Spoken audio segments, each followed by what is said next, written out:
Thank you, Mondas, sir.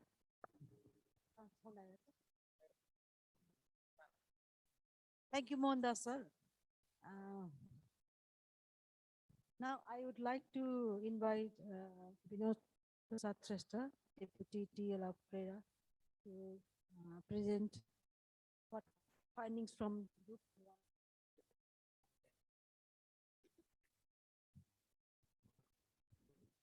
Thank you, Karnaji, and very good afternoon.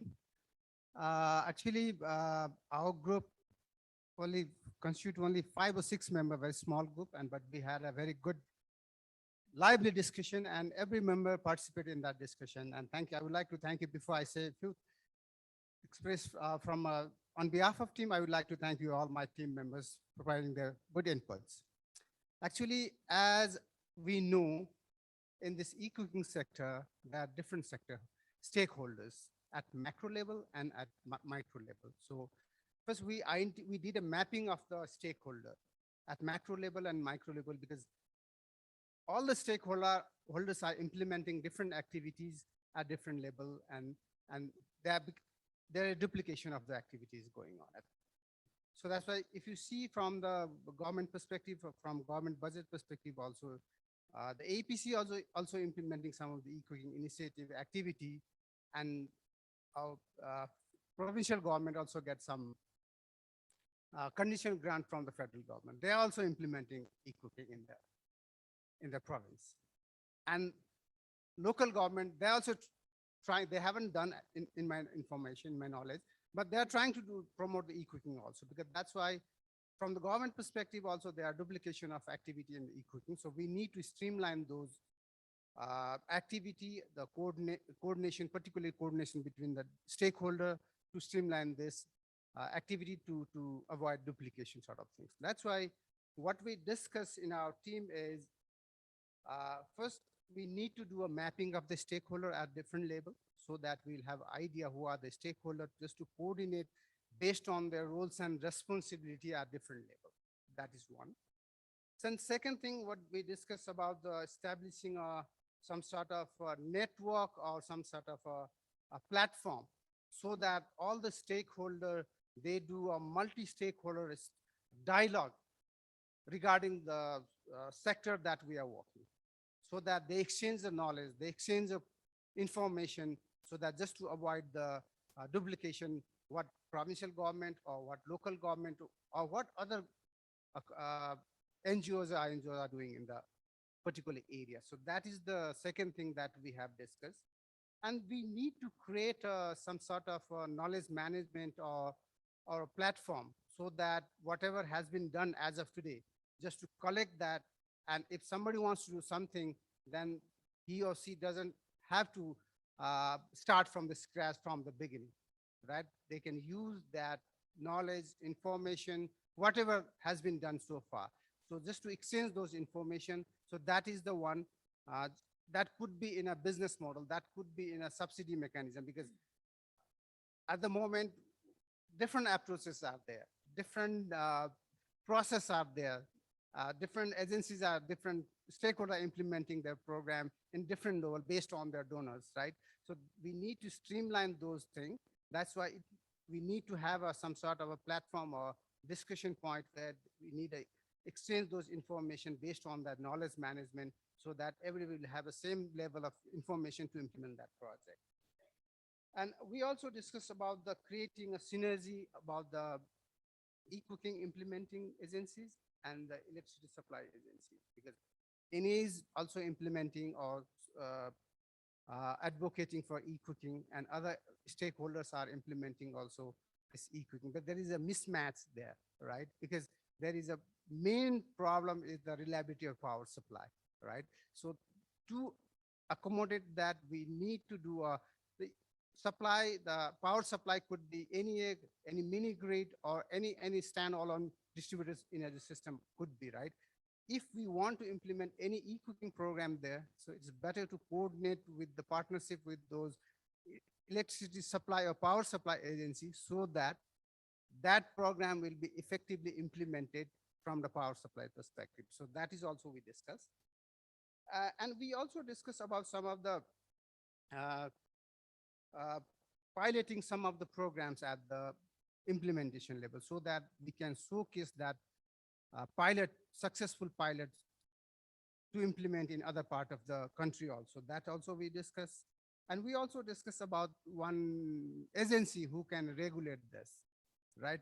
Regulate in terms of facilitating, not as a purely regulating, creating a more approval level or hindrance, just to facilitate agency would be a better option to coordinate all this activity among all the agencies and among all the stakeholders. APC could be that, so they can play this role at macro level. At the micro level, there could be other agency, something like a monitoring agency, something like that. So we can establish there.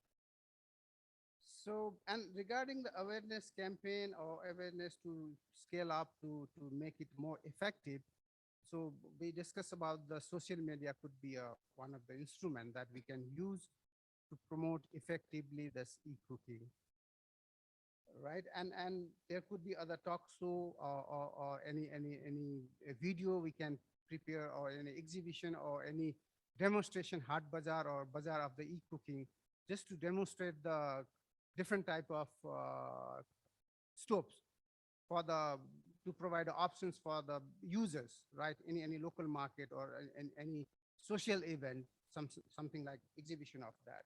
So these are some of the things that we discuss. So so if I will stop here because of the time also. If time allows, I will come back again. Thank you. Thank you, Binodji. I think I will summarize later so that now I deal with two area, like a product standard and supply side infrastructure. Thank you, Karnaji. First of all, I will deal with this reliability of supply side infrastructure requirements and their status. Uh, the supply side infrastructure can be divided in two parts. The first part, upstream of the consumer point, that deals with the distribution line, transformer, distribution transformer, grid substation, and all these things. And the another part is the infrastructure that is within the premises of the consumer. So the guidelines is we need to limit ourselves within the consumer's premises. Now, for that point, we discussed that basically at present, we do not have a national electrical house wiring rules or codes. We miss this. We do not have a national electrical house wiring code. Currently, the Nepal Electricity Authority electricity distribution bylaws, it has some provisions over there, but that is a corporate document, that is a national document. So within that corporate document, some wiring rules are there, bylaws are there. So on that basis, it is there, but we do not have a nationally recognized code. For that, what we think, either in the national building code, the house wiring code should be included in the National Building Code, or the Electricity Regulatory Commission should issue a distribution code, electricity distribution code, wherein the house wiring rules should be included. So this is something that legal and regulatory framework that we need for house wiring. So current house wiring, the house wirings that we have at present in the grid system, it is not very much as per the requirement. In the villages, you might have just the normal illumination lighting purpose wiring. But in the urban area, you have power circuit as well as the normal lighting circuit. So both circuits are there. So we are focusing on in the rural areas where we have less than 15 ampere meter. So basically it's the MCB. And the house wiring is not perfect for power circuits. So what we can do, we can change the existing MCB to 15 ampere at least, minimum 15 ampere.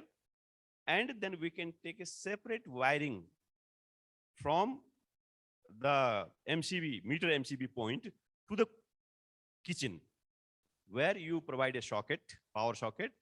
And then in the rural areas also, the households can use the electric cooking appliances, uh, uh, say hot plate or whatever it is, this electric pressure cookers. So this can be used. So this is the minimum that we need to do within the premises of the consumer. You have to install a new MCB if it is not 15 amps MCB. Have a separate wiring, three wire wiring, because for the earthing also you need a three pin socket and this wiring. So this is the minimum thing that we need to upgrade at the consumer premises. Now it needs some cost. So if you look at the wiring, the wires you have to have some labor cost, fixing cost, power socket, and MCB. So how much this all costs? If we can we convince, the incentivizing word is used, can we convince the household to invest all this for switching to electric cooking? Or we have to incentivize this particular consumer, this particular household to do all these things? How we can incentivize the household? How we can make him or her ready to do all this, to invest in all these things? So that is a major question.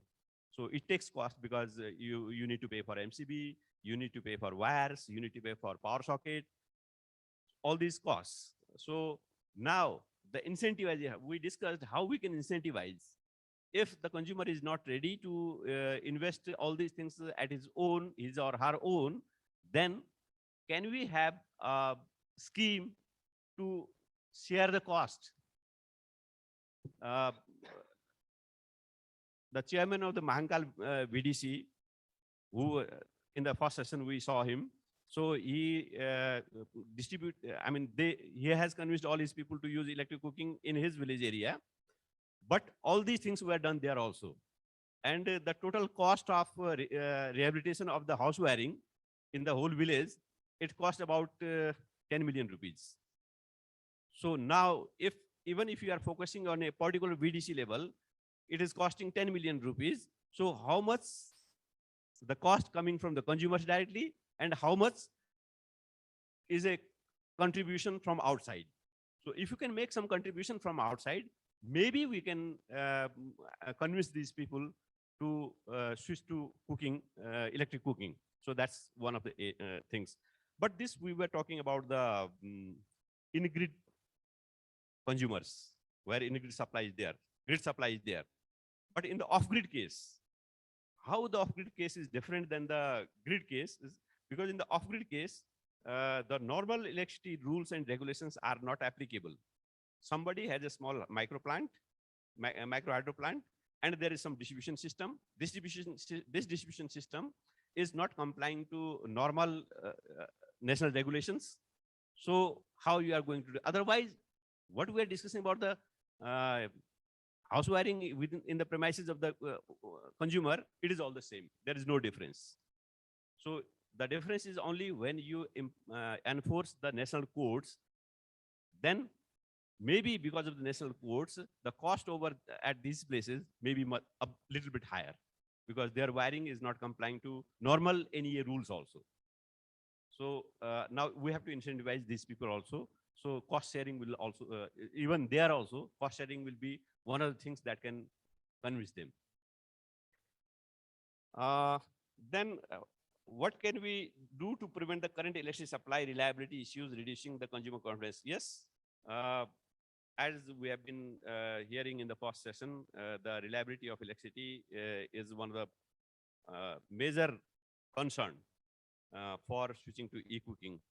But this is because of the local distribution network quality also, sometimes the grid quality also, and sometimes the not sufficient generation also. Because of that also, you might be having some interruptions, all these things.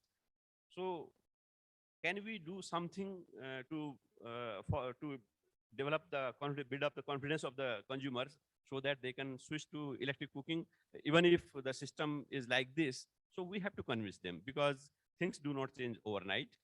Even if you consider a system where no interruptions are there, I think this will come after many years. So for now, we have to live up with what we have. So maybe out of the 365 days, you might be facing this trouble for 5 days, 6 days, 7 days, but rest of the time you will be getting supply. So we have to live with this. With this message, we have to go to the consumers with this message that at least you'll be getting the supply for 360 days out of 365 days. So we have to live with this. This is how we can convince them. This is all what we have on the supply side.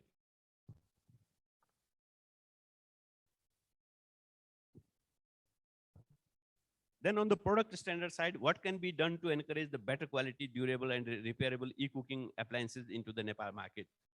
So the only thing that different countries have been doing and will be doing, that is the issuings of the national standards for the household electric appliances, including the hobs, electric cooking hobs or electric cooking appliances. So we have to issue the national standards. Till date, general standards for household electric appliances have already been issued by NBSM. For safety and performance standard for hot plates, safety and performance standards for induction heat cooktops are already issued. Whereas the safety and performance standards for infrared and safety and performance standards for EPC, electric pressure cookers, have been drafted and submitted to NBSM. They might be issuing these standards very soon. Once we have the national standards issued, these national standards will be implemented on the voluntary basis. So we have to educate the consumers. Whatever you buy from the market, if you look at the NS mark of the appliances, then you will have these things guaranteed. So we have to educate people that when you go to market, please look at the appliances that are NS marks. If you buy from the market electrical appliances that do not have NS marks, you might face these troubles. So you have to purchase the things that are NS standard marked electrical appliances. That is one of the things that we can do, incentivizing, this is, okay, in this. How can we help consumers to make more informed purchase of e-cooking appliances? That is the awareness campaigns. Only awareness campaigns can be floated for educating the consumers to use electrical appliances that are that comply to national standards, issued national standards. So that is the only thing. And the government of Nepal is currently preparing standard codes of appliances, but adhering to this voluntary. Okay. In the codes also, in the standards also, we have seen some confusion because there are two legal frameworks. One is the National Bureau of Standards and Metrics. They are entitled for this job, for the issuance of the standards and their implementation.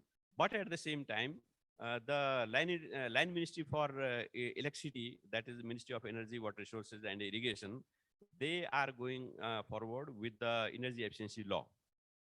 So the electrical cooking appliances will be covered within the energy efficiency law also, because there are certain performance standards for the energy efficiency also. So there may be a dispute between the two agencies. The administrator of efficiency laws, efficiency codes will be different. The administrator of the safety laws and will be different. So there may be a duplication of things. So we need to decide which is the apex law for standards, and whether the AEPC and NBSM can sit together to clear out what are the responsibilities of each of these agencies. Otherwise, the same certification will be done by AEPC and the same equipment will be certified by NBSM, or there will be a confusion, there will be a dispute.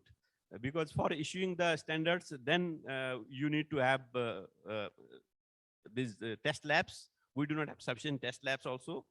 So initially, all these standards will be implemented, standards will be issued, but these will be implemented on the voluntary basis.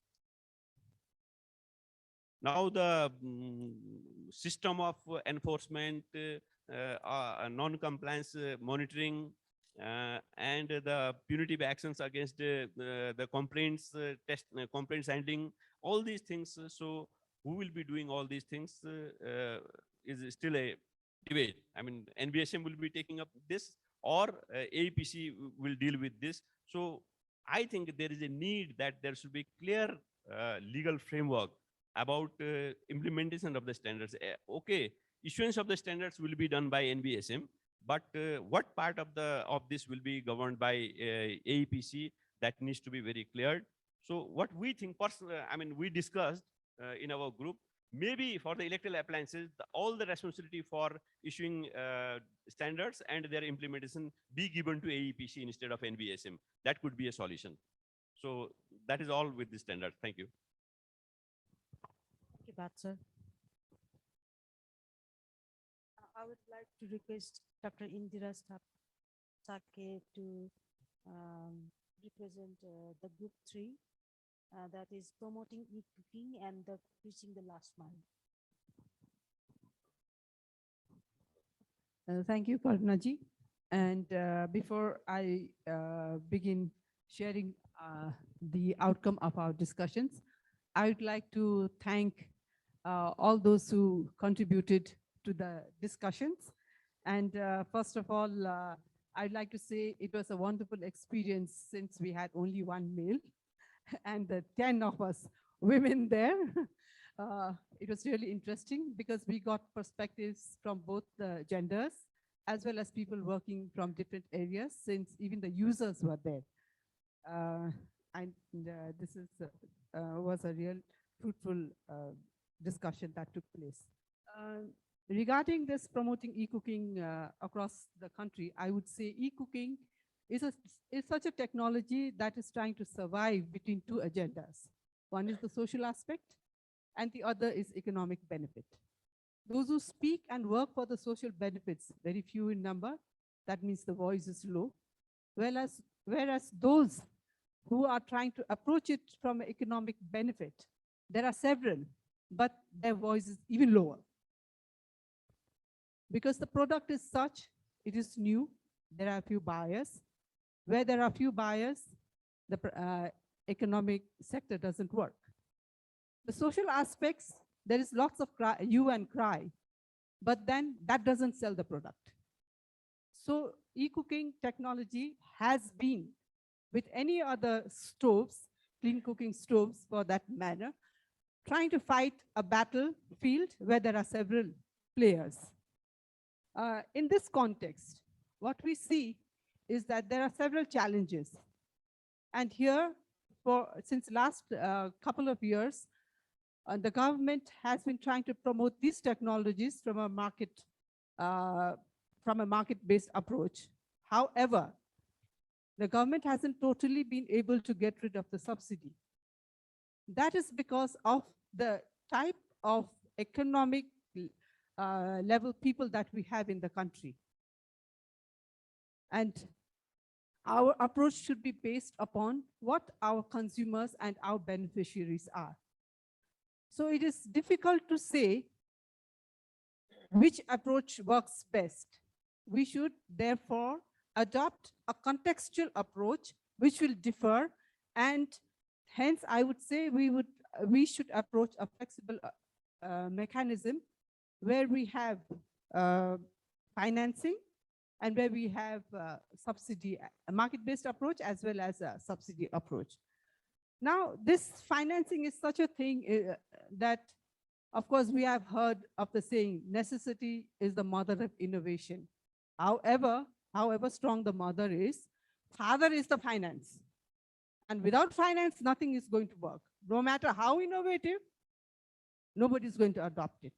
So these two things need to go together. Need, you encourage to address, you encourage measures to address the need, and you need to come in with the finance. So keeping this together. What we discussed is that if we want the market perspective to come forward, there are several things we need to focus on. First of all, knowledge building. Secondly, awareness. And third is capacity. Now, knowledge building on the technology alone is not sufficient. We need to talk about the resources, we need to talk about the services, we need to talk about the benefits, we need to talk about where it is available and how problems are going to be addressed. So on a market perspective, if you are going to promote this technology from a market perspective, these things need to be taken into consideration. Now comes the finance. As I've mentioned earlier, we need to have flexible approaches based on the context of where you are going to take this technology. Of course, the early adopters, they are our main hands and legs who is going to promote the technology for you. So we cannot ignore them. They will play a strong role in helping the market to promote the technology with details which you and I cannot do sitting here. They will come up with word of mouth on the nitty-gritty things of the technology, which is very essential for the consumer to develop confidence on the technology. So the early adopters are very valuable for our system, and we need to encourage them through a proper pricing of the technology, and we need to play at that from that level onwards. Now, yes, I did talk about the finance, but where will that finance come from? For this, we need to use several measures. Of course, we are trying to even promote bankers. The large bankers will not go to the last mile. That you know very well, and I know that very well. So we should then tap on those financing institutes which are very much accessible to the user. That means local financing systems that are available. So let's not have an ignore the existence of self-help groups. One will say that they are small. Yes, they have remained small because they have not been allowed to grow.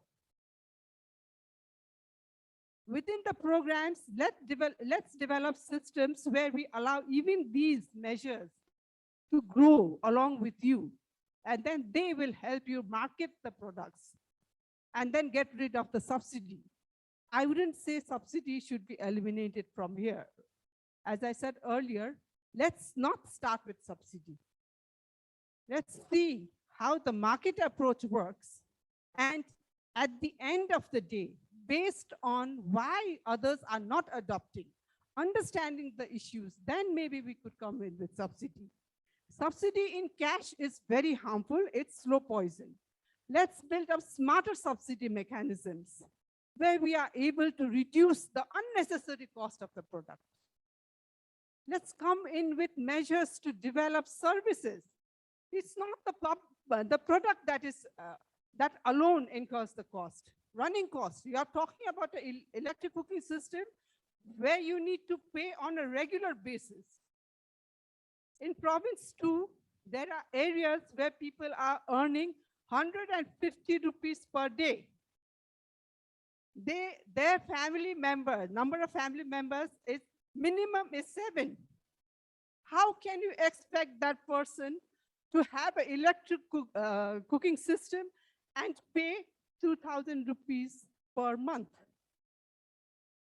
In that context, we need to be contextual. And to push this system through market, AEPC alone, private sector alone, NGOs alone cannot work. We need to come in together and bring in the electric supplier. A very good case for how this thing has been done is already provided before you in the presentations earlier today.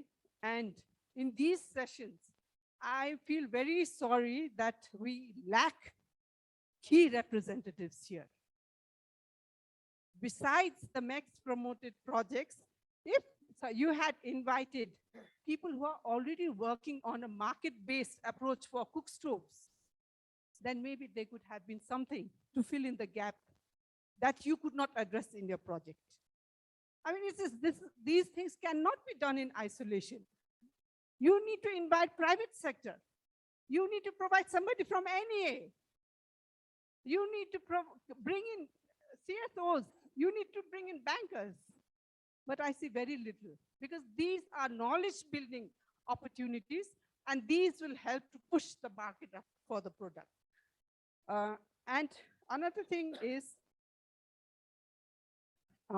we need to have this cooperation and coordination between the government agencies and the private sector, where at present the linkage is very weak. We have been talking about knowledge building and awareness creation. Where is the media? We need to focus on having distinctions between the roles and responsibilities of different organizations. You cannot have a regulatory body selling products. Nor can you have a private sector regulating the market. These do not comply. So we need to get rid of these challenges if we are really going to have a market-based approach for the e-cooking. Of course, now my interesting area is how you can reach the last mile or marginalized households. When we talk about marginalized households, we already know that they have several constraints. They are away from the market, they are away from several services, and that includes the services for such products, not only induction stoves, several other things. So first of all, we need to build in within the programs. Instead of having target of only this number of stoves, let's include this many service providers as well. Stove may be the heart or the entry point, but without this peripheral development, you cannot move forward. Our local government, they have special funds that are allocated for economic empowerment, employment generation. These are the areas where we can actually capacitate them, encourage them to have programs which look at employment generation, economic empowerment through these types of activities, providing services, repair maintenance. So these are the areas that we could, that would help reach the market even at the far end of the economy. And then, of course, this is how we can also establish sales and distribution services. For that, we need to have a network from those that are existing in the urban areas where we say manufacturers or wholesalers, and link them up with the distribution system at the last mile. And there is, of course, the digital system would go a long way in connecting the two ends. And in this, we usually have problems on distribution, repair maintenance, which are also, the spinal cord of the supply chain. And women, we always look at them as beneficiaries of the overall project, but they do not get counted, strongly. I would say we have reached an age where we can now start thinking of women as change makers. And as being chain makers, they can be included not only to sell the product, but also to repair and maintain, as well as share their experiences, help build knowledge, and create awareness. A very good example is including the female health workers. We have had very good experiences of including them and having them contribute very effectively in marketing, the rocket stoves. So I think they will play a very good hand. And in doing all this, there are some areas of caution. We need full commitment from the government. Shekhar ji, my question earlier in the morning was that subsidy versus free distribution. It was not versus. I would like to correct that and say the government comes up with subsidy programs, but when it is being implemented at the field, it is free distribution. And in this scenario, I bet you can understand what will be the constraints if you are trying to promote market approach there. So we need full commitment from the government with monitoring to see that their program is being implemented in the way that they have planned. Because this is the biggest challenge for the private sector who is trying to market the product. And second, as I said earlier, we need strong demarcation on roles and responsibilities. We cannot have regulators as sellers. And we need to promote digitization as a market approach, as a market mechanism in order to reach the last mile. And all these must be well monitored and evaluated with good evidences that we can share. Coordination and cooperation is very essential. Thank you. Thank you, Dr. Indira Saki. So now I call upon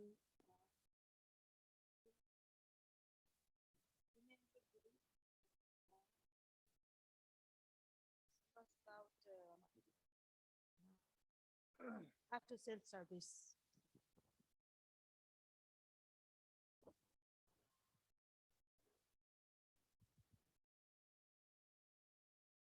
Thank you, Karuna ma'am. A very warm good afternoon to all of you.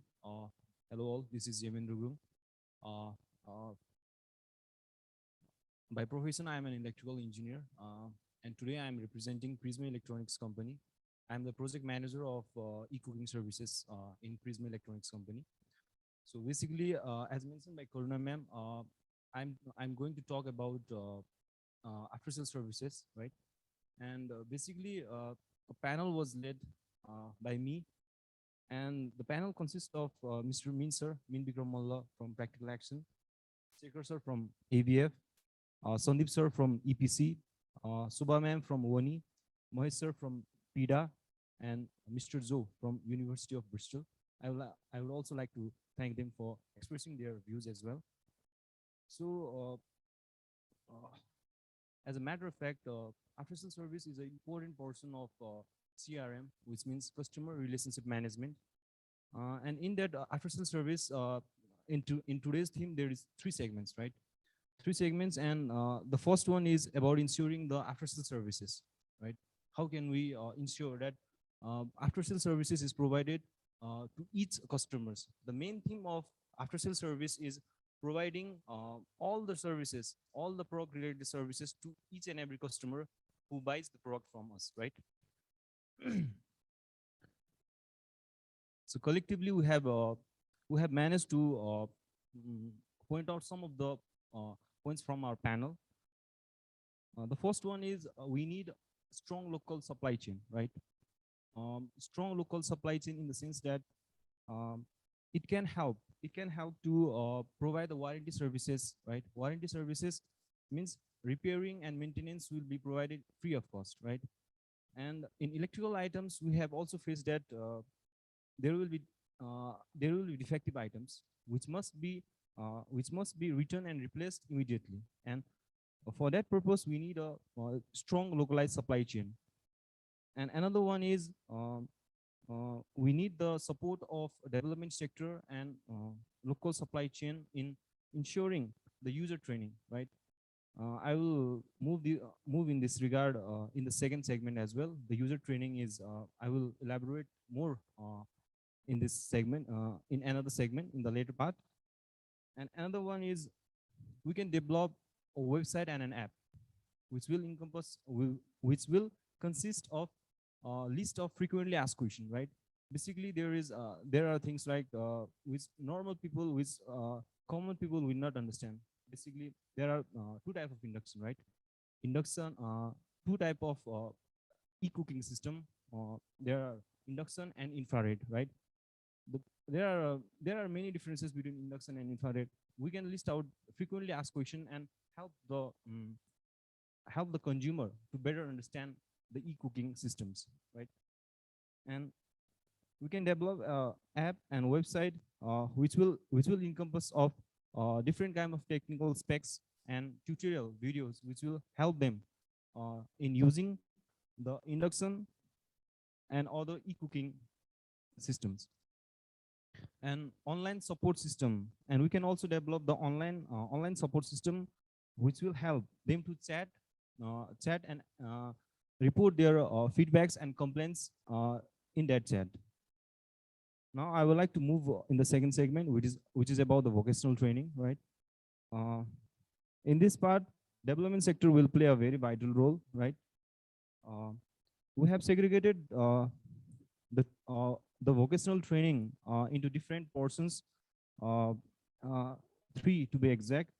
In the basic training, we can target the customer about how to use the induction, right? How to use means pre, while, post, right? Before using the induction, we have to understand how to use induction, right?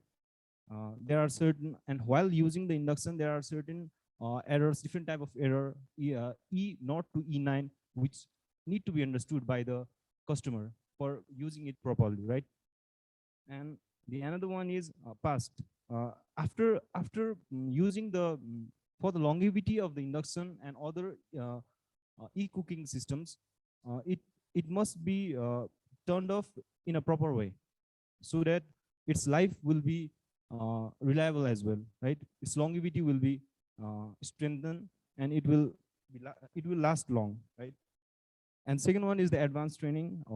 In that training, in that intermediate training, we can give people knowledge about the basic components in the basically induction composes of coil, sensor, fan, and IGBT. These are the common problem which will be faced in the induction. And the third segment is the service center, where the technical manpower, the skill manpower will involve and will help to promote. And the last segment is about establish appropriate end of life processes for e-cooking. I think it will be very challenging for any private sector to defend it. I think the main purpose will be reuse and recycle, right? If we can reuse the components, certain components which are not damaged, one way is that, and another way is there is a private entity called Doku Recyclers and many others, which will help to recycle the damaged electronic product. So these are the three segments which we have discussed. And lastly, as a Nepali citizen, I would like to thank all of you for playing their vital role in promoting e-cooking system in Nepal. And lastly, I hope this collaboration will make e-cooking Nepalese way of cooking. Thank you. Have a nice day. I would like to thank all the panelists.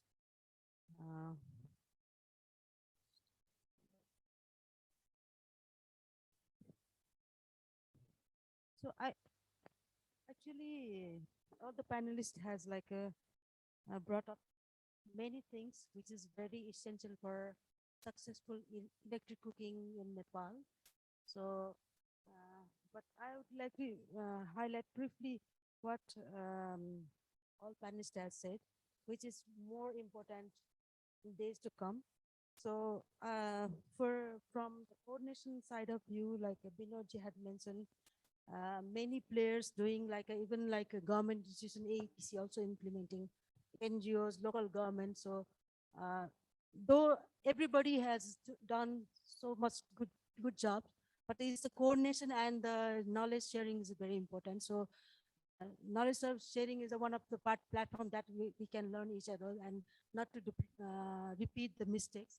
That's a very valid point that Binoji has brought. And also, now there's like a electric cooking is a it's a environment and political, social, everything is now towards the electric cooking. But the main thread for the electric cooking is like the coordination from the donors and the implementers and the government side, because if you do not have like a proper distribution supply side, everything is not there. So working towards this would be more like a problematic, because negative marketing for every like technology promotion is like very big thing. So once you people are like negatively affected in the technology, then they will never use. So that's what from my experience also. That's why coordination part is very important. And even like Binoji said, like AAPC could be the one of the major organization who should be promoting this coordination part, and also like making a platform for discussing those kind of things. So, and from the from the product standards and the supply side infrastructure, Mr. Batsa rightly mentioned that like there's a certain guidelines for that, like for infrastructure. So that is the rules and codes for the electric thing, because you should not be compromised with the quality and the safety of the thing. So that's why there's a there's two body. One is NEA, who is like a more majorly responsible for distribution and supply chain. And there's also another body called ERC, who is regulatory body for the electricity. So, so ERC should be responsible for developing the distribution code, so which should include like a village to village and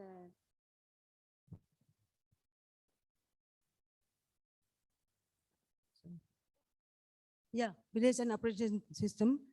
And for supply side instructor, like the Patsing's team also discuss on like what will be the right approach to work on supply side, because like in most of the like even in the Kathmandu like province, 60% of the population have 5 ampere watt electricity connection in their house. So once if you want to go for electric cooking, there's a serious steps we have to follow.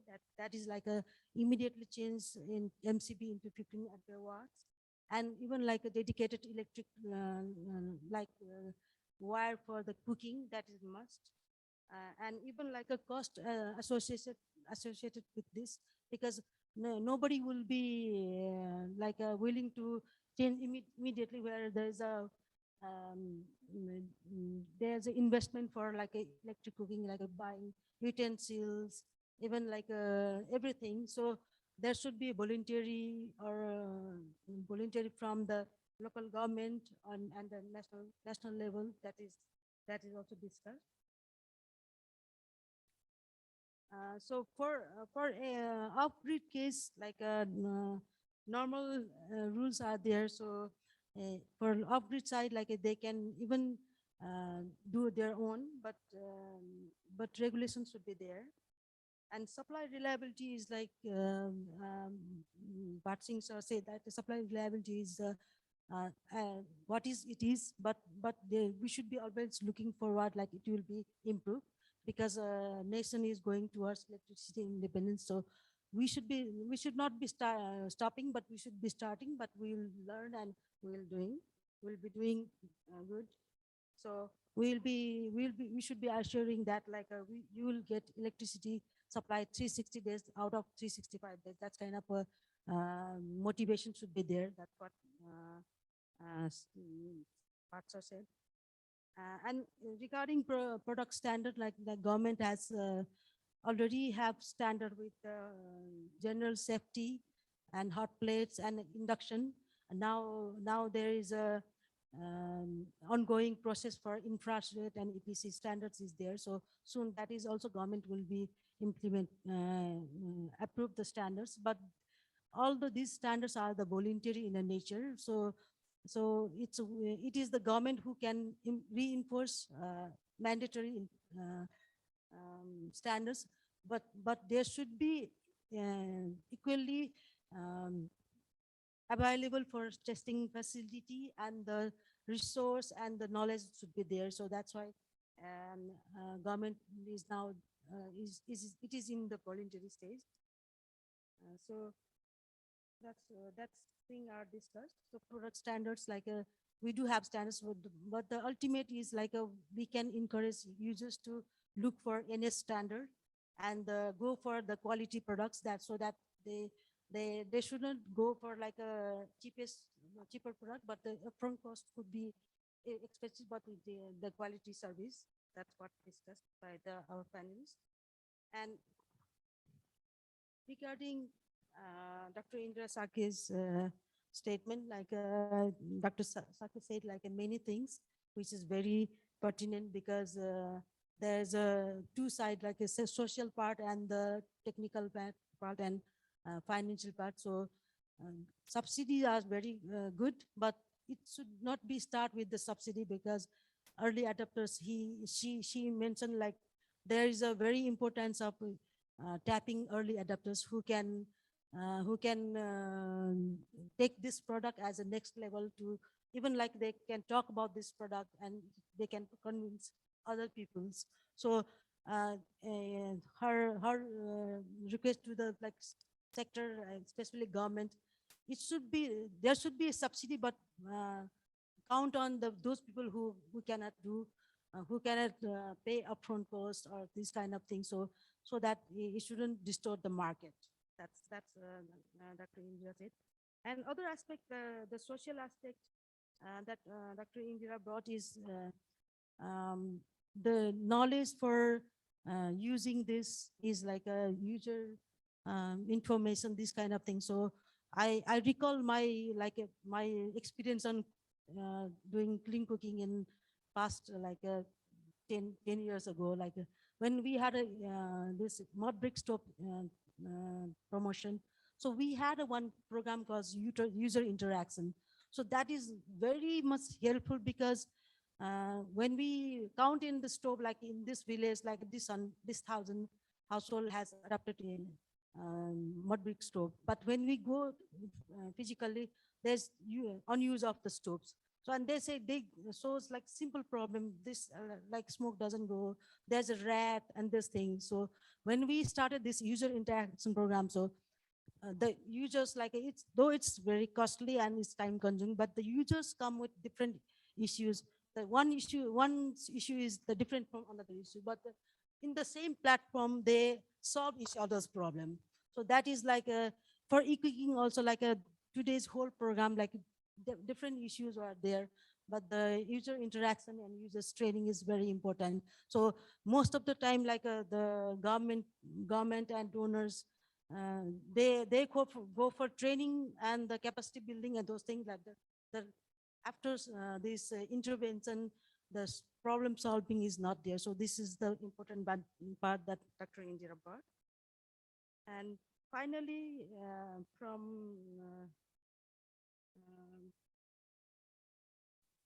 after self-service side, Yemendra Ji, so he brought up so many things, like this digitization, and even like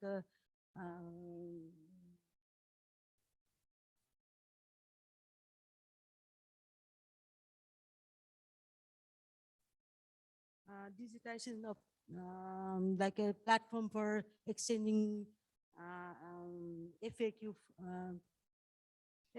like this kind of thing. So there's this tutorial. He brought up the tutorial for the users, but whatever he said, like it's a very valid, and it's very for like urban centric thing. For somehow for rural, like it is always like not that sophisticated. But as I mentioned, like user interaction, this kind of platform would be better. So with that said, like if there is any question for our panelists, I would like to raise hand and say it. Otherwise, I'll. Any question for panelists? Thank you. Thank you very much.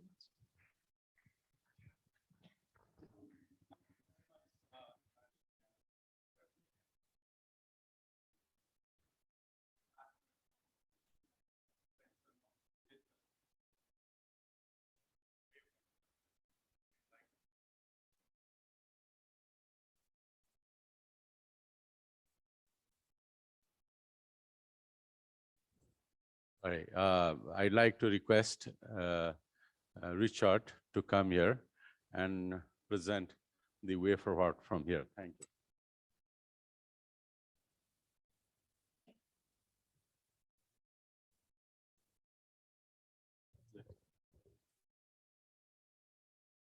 Okay, so first of all, just to say a big thank you to everyone who has participated in the workshop. I think it's been a fantastic day where we've heard the findings from this really important evidence base, and also had the opportunity from this afternoon's discussions to build on these findings and hear your thoughts and responses to how the key themes identified by the MECS research and how they might impact scale up of e-cooking. And I think building on these findings is the key thing I want to emphasize in these closing comments. So from all the evidence we've got and from everything we've heard today, where do we take this next? Which doors do we think we need to open? Which doors are open? Which doors do we need to give a little nudge? And who are the key stakeholders who we need to hear this evidence? Maybe some are not in this room, as I think was alluded to in the panel discussion. So if they're not in this room, how do we get this evidence to them?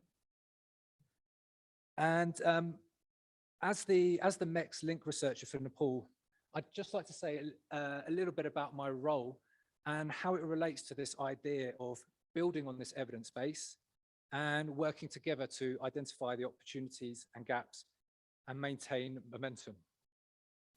So following this workshop, I'll be here in Nepal for the next 2 to 3 months. And my role here for MECS is to really dig into what MECS refers to as the country jigsaw. And by the country jigsaw, we're referring to understanding all the different pieces that need to be in place to enable electric cooking to happen at scale in Nepal. So on the screen, we have the jigsaw, if you like. I can explain to you all at another time, but what all these different icons mean and what all these different pieces mean. But essentially, what you're looking at on screen is the framework, a framework where we see the policy enabling environment, consumer awareness, and supply chain as 3 major areas. But within that, lots of individual pieces that we feel need to be in place in order to enable scale up. And so this jigsaw is being carried out by me in Nepal. This is what I'm working on here for the next 2-3 months. And I want to reach out to all of you to get your thoughts, understand what you see as the missing pieces of this jigsaw, where the gaps are. This research is also going on in parallel in 7 other countries, 7 other MECS priority countries by MECS researchers. So our research, the research of the Eco Partners has perhaps answered 4 or 5 parts of the jigsaw, maybe more.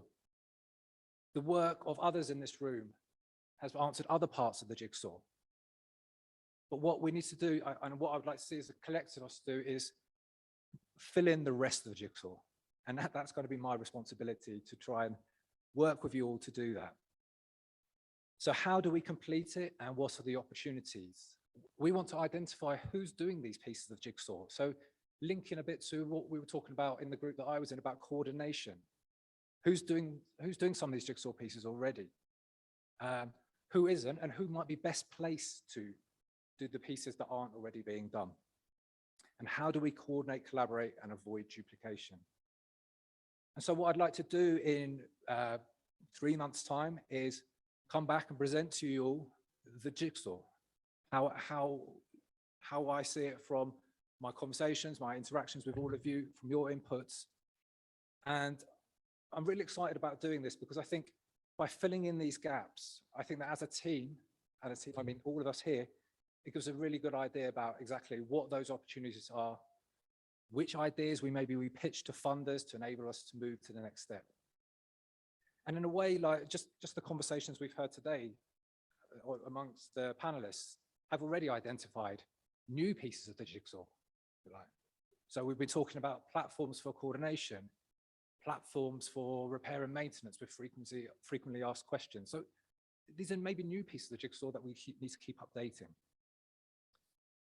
So just to end, MECS in Nepal, it doesn't end with the eco projects that we've heard about this morning. Okay?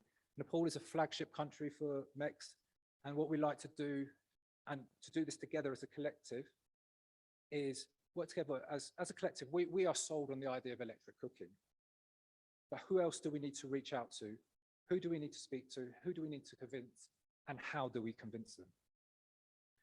Because I think the work of the MECS eco partners today has shown the quality of the evidence base that demonstrates the clear opportunities for electric cooking, which build on the already favorable policy environment in this country and the research work that's already been carried out by organizations in this room. So things are clearly on the up. So how do we maintain this momentum? So it'd be good, like everybody just to think, what would be your call to action? What would you want people to walk away from this room with? What would you tell others about the findings from what you've heard today in this workshop? So I'd just like to get in and say thank you to everyone, for all the participants. Thank you to all the eco research partners for the brilliant research and your presentations today, the panelists, Mohan for facilitating, all the dignitaries, all the guests that have come to make this a special occasion. Thank you for sharing your time with us today. I'm really excited about the future of modern energy cooking services in Nepal. Thank you for your time today. It's been a pleasure, and enjoy the rest of your day. Thank you.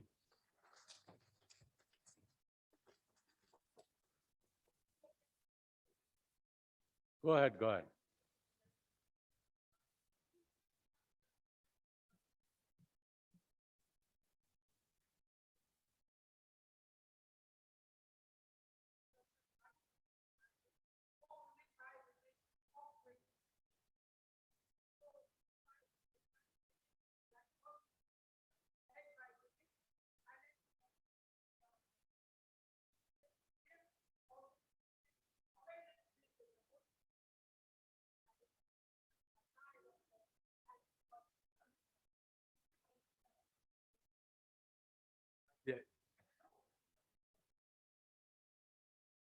Yeah, just to respond, I think it's a great idea. I think it follows on very nicely from the work we've carried out with the eco research projects. So yeah. Thank you, Richard. Thank you all. The session, today's workshop is closed. Please, the organizer, please do stay here. Those participants, have a good evening and see you next year. Happy New Year. Thank you.